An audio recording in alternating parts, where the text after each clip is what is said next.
মহুয়ায় জমেছে আজ মৌগো। এই গান বাজলেই কলকাতা বুঝে যায় পুজো এসে গেছে। আগে এই গান শোনা যেত কাঁসার বাদ্য কিংবা অ্যালুমিনিয়ামের চঙ্গে বেজে ওঠা গলি ফাটানো সাউন্ডে। সেসব এখন আর নেই। প্রযুক্তির দয়ায় কাঠের বক্সের মতো স্পিকারে মৃদু স্বরে বাজে। গলির এক মাথা থেকে আরেক মাথা পর্যন্ত চলে যায় সেই সুর।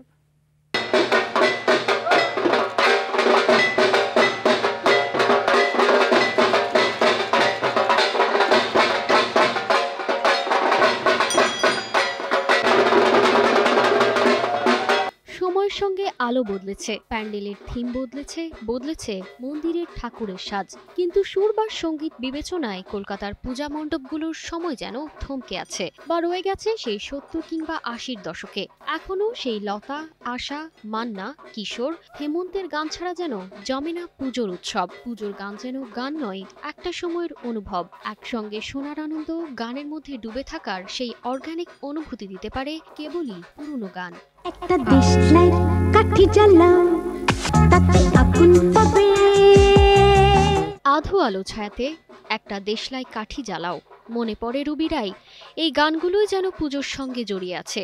আলো বদলেছে, প্যান্ডেলের থিম বদলেছে, ঠাকুরের সাজও বদলেছে, কিন্তু গান সে তো এখনো সেই লতা, আশা, মান্না, কিশোর, হেমন্তেরই। বসুন্ধরা টিস্যু অশুদ্ধতার বিরুদ্ধে এক বিন্দুও ছাড় নয়।